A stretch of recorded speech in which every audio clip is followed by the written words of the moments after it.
Ever get that feeling that what you're seeing on the surface just isn't the whole story? Oh, absolutely. Like there could be entire layers of government operating, just out of public view. Mm. Well, today we're pulling back the curtain. We're diving into the research division of the Prime Minister's Department of Malaysia. And this seemingly straightforward title, Mm-hmm. it actually masks the identity of the Malaysian External Intelligence Organization, or EEIO. EIO. Yeah. Think of them as Malaysia's main foreign intelligence agency, their eyes and ears abroad. And this connection isn't new. You said a U.S. cable. Surprisingly, no, not a recent leak. Hmm. It's based on a U.S. diplomatic cable that came out way back in 2006. Wow. Okay. So our mission for this duck dive then is to really get a handle on this organization. Exactly. Where it came from, what it actually does. And what's been happening with it lately, especially given that origin. Our main source looks like, well, a Wikipedia entry about the division, but it cites quite a few things itself. Right. So where do we start unpacking this? Hmm. An intelligence agency with a public front. Let's start with the basics. When did this all begin? Okay, so according to the sources, this organization, whether you call it the Research Division or MEIO, it was formed in 1960. 1960. So that makes it, 65 years old? Mm-hmm. It's significant history. Its main headquarters are in Putrajaya, Malaysia's administrative center. And it's officially part of the Prime Minister's Department. Directly under it, yeah. Okay, seems standard on the org chart, but the size, that seems a bit fuzzy. It does. The estimates we're seeing are somewhere between 300 and maybe 1,000 employees. That's a pretty wide range. It is. And that lack of precision, well, it kind of speaks volumes about intelligence work, doesn't it? Sure does. Secrecy. Exactly. Hmm. We also know they have a secondary office in Jelinbelmi, Kuala Lumpur. So not just Putrajaya. Right, suggests a more spread out operation. And what's really interesting is the personnel split. About half are thought to be stationed abroad. Half. Okay, so definitely a global focus then, not just domestic. Very much an international operation. And presumably they're not working alone. No, definitely not. The source mentions collaboration with other key Malaysian agencies.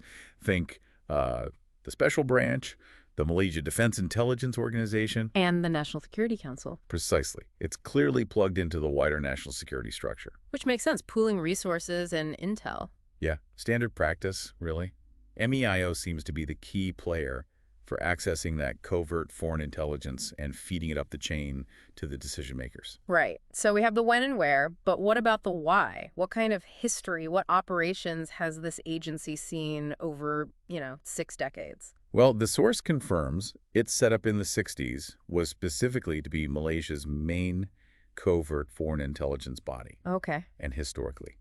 Their early work involved partnering with the Special Branch against the Malayan Communist Party. Ah, the MCP. A major focus back then. Definitely. That gives you a sense of their initial role tackling threats with both internal and external dimensions. But it wasn't just internal security threats with foreign links, right? There's mention of Mindanao. Yeah, reported covert support for secessionist groups there. That points towards a more, let's say, proactive role in regional geopolitics. Potentially quite sensitive stuff. Oh, absolutely.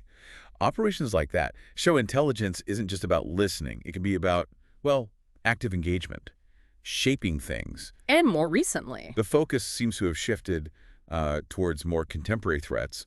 Reports mention MEIO being involved in countering the Islamic State, ISIS. So they adapt. Shows they have to, really, to stay relevant. Exactly, constantly recalibrating. And it sounds like the research division cover wasn't maybe totally opaque forever. The source notes Malaysian media reporting on it in 2018. That's a key point. Yeah, outlets like The Star, The Sun, Malaysia Today. They ran stories in May 2018 confirming MEIO was a spy agency. And they mentioned the size, around 300 people. And that it reported directly to the PM at the time, Najib Tun. So while the name offered cover, its real function was kind of becoming an open secret, at least in some circles. Right, but things really blew up after the 2018 general election, didn't they? Oh, big time. That period brought MEIO right into the spotlight, often under pretty dramatic circumstances. Like the police searches. The source mentions the Commercial Crime Division searching the home of someone reported as a head of MEIO. Yes, and specifically looking for documents linked to Najib right before the election results. Which really suggests concerns about the agency's role in politics. It does. And it wasn't just the home. Police reportedly searched 2 MEIO buildings as well. Significant scrutiny. But the biggest thing was probably that leaked letter. Yes, the letter, dated May 4th, 2018, from the Director General at the time, Hassana Abu To Hamid. Gina Haspel at the CIA. Exactly. And the reported content was explosive. What did it supposedly say? It apparently appealed for U.S. support for Najib's administration, even if he only won by a slim majority. Wow. Asking for U.S. backing. That would raise serious questions about foreign interference. Absolutely. It sparked a huge debate. Finance Minister Ling Guaneng called it out publicly, demanding an investigation into foreign intervention. Strong words. How did the figures involved respond? Well, Najib denied knowing about the letter, said it was a government secret. Okay. But Hassana's lawyer confirmed the letter was real, argued it was just, normal intelligence liaison work, vital for national security. That highlights the tension, doesn't it? Secrecy versus accountability. Definitely. And Hassana herself filed a police report about the leak, citing national security risks. And then there were other accusations flying around, too. Yeah, Abdjalil Baker claimed the CIA itself leaked the letter, suggesting collusion with the opposition coalition, Pakatan Harapan. It was a really messy, politically charged situation. Sounds incredibly turbulent. Were there serious talks about just getting rid of MEIO then? There were, yes.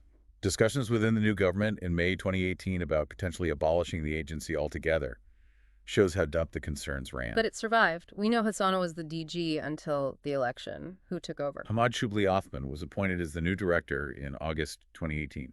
Signaled a change, a new direction, hopefully. But Hassana's legal troubles weren't over. No, she was remanded later that August, related to allegations about misappropriating election funds. It became quite a long legal process. Right. The source mentions a discharge not amounting to an acquittal in April 2021 in a trial linked to 1MDB funds. Correct. For listeners, 1MDB was that major Malaysian state fund scandal. So this discharge meant the prosecution wasn't proceeding then, but technically could reopen the case, left things uncertain. But she eventually got a full acquittal. She did. Applied for it and was granted it in June and then August of 2022. That specific legal chapter closed for her. Okay. So what about MEIO itself through all this? Did it get disbanded? It seems not. Despite the talk, reports suggest it was actually revitalized under the new leadership. Revitalized? How so? Well, the sources indicate that instead of being scrapped, the agency was reoriented, given a new mission, likely steering clear of anything perceived as politically biased. Which brings us sort of up to date. What's the official line now? What's the research division's stated task today? The current focus, according to our source, is pretty much back to core intelligence goals, enhancing national security and well-being, strengthening sovereignty, and protecting Malaysia's international reputation.